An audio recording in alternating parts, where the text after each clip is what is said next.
Apa hukumnya melewati orang yang sholat? Jadi begini, hukum melewati orang yang sholat itu adalah ditafsil, tidak mutlak. Ada yang haram, ada yang tidak haram, tergantung pada bagian apa dia.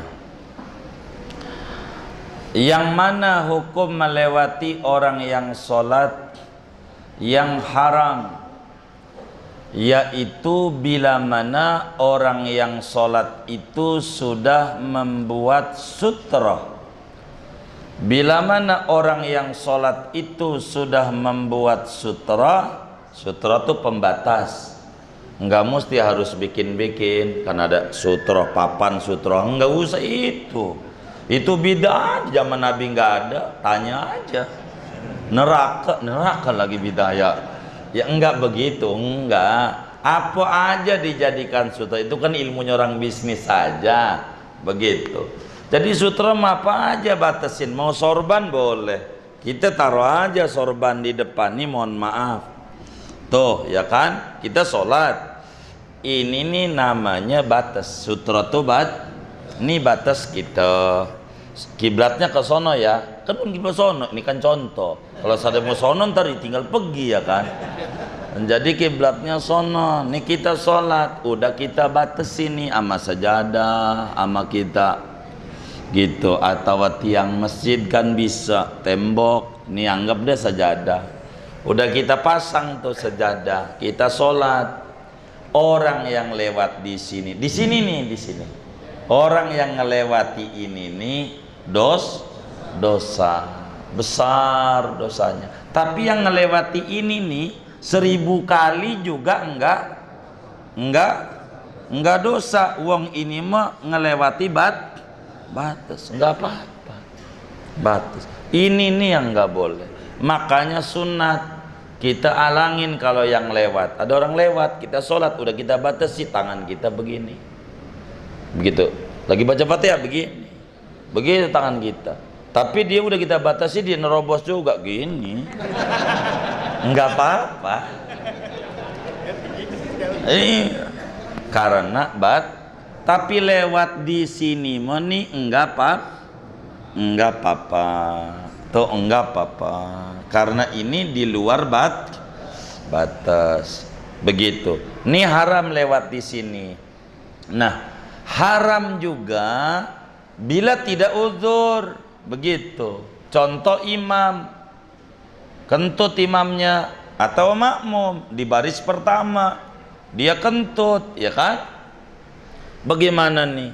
Emang sih nggak bunyi, tapi kan baunya tinggi setinggi hidung, ya kan? Setinggi hidung, setinggi pala. Ya hidung lah. Begitu. Jadi bagaimana nih bagi kita orang yang batal nih? Nah, inilah yang disebut ta'arud. Begitu. Nerusin dia sholat di situ dosa besar, nerobos asalnya Nah, inilah yang kemudian akhafud dararain. Boleh dilewatin kita karena batal sholat kita. Jangan pura-pura terus saja. Dosa. Allah tahu ente pura-pura dan ente kagak ngerti aturan agama. Allah tahu. Ente keluar. Kata dia haram ngelewatin. Allah tahu ente bodoh hukum agama. Begitu. Entenya aja sok tahu. Enggak utuh ajaran agama.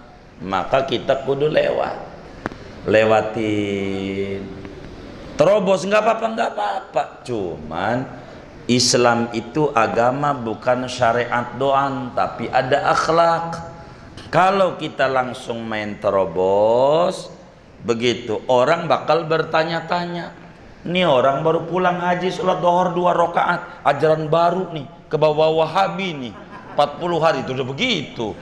Jadi biar orang tuh nggak banyak pikiran kemana-mana, maka kita diajarkan oleh Nabi hidung kita ditutup keluarnya tuh begini-begini nih keluarnya, begitu ditutupin tuh hidung kita ditutup, bukan karena bau kentut, bukan.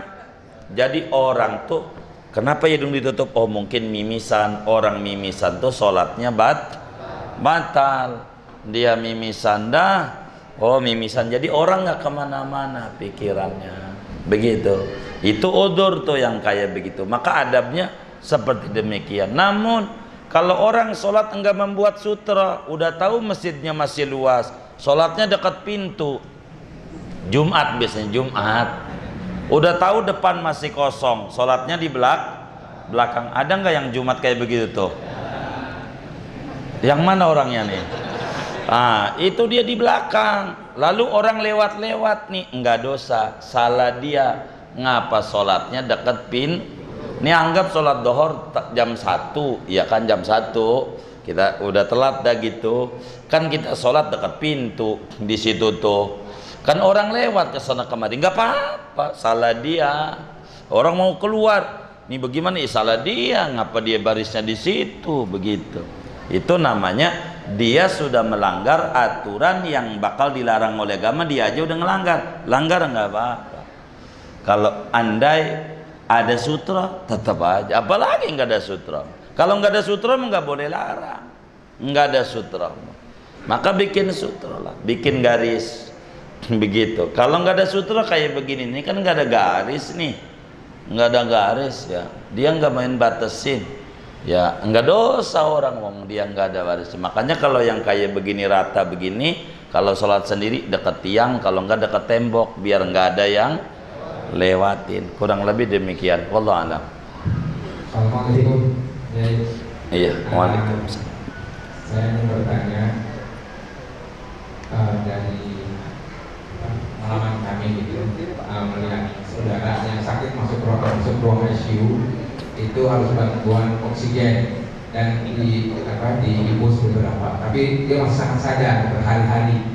Nah, yang saya tanyakan bagaimana cara dia berwudu, mewudukannya itu, karena kan dia pakai oksigen itu ditutup semua ininya, tapi dia sadar gitu. Bagaimana cara wudunya? Terima kasih. Assalamualaikum warahmatullahi wabarakatuh. Waalaikumsalam warahmatullahi wabarakatuh. Ya kalau kemudian dia bisa itu oksigennya itu dibuka, ya dia wudhu, ya dia buka. Kalau dia kagak bisa wudhu, ya karena dengan sedemikian tayamum juga nggak bisa karena wajahnya itu ditutup, dia namanya sholat menghormati waktu. Begitu sholat saja tanpa wudhu, begitu karena wudhu dia nggak bisa nih untuk wudhu, mau ditayamumin juga karena ininya juga hidungnya dicolok semuanya. Ini namanya dia faqidut tahuren, ketiadaan dua alat bersuci yang model begitu. Secara syar'i mau wudu enggak bisa, mau tayamum enggak bisa. Yang kayak begini wajib menjalankan sholat sebatas menghormati waktu. Artinya sholat menghormati waktu, datang dohor sholat saja, kemudian sesudah selesai dia daripada ruang itu diulang. Berapa tuh sholat yang model kayak begitu? Anda dia sembuh gitu, kemudian diulang. Orang sholat menghormati waktu saja, sebab haram lewat satu waktu tanpa dengan sholat. Kalau memang kasusnya seperti apa yang dalam pertanyaan tadi, wallahu a'lam.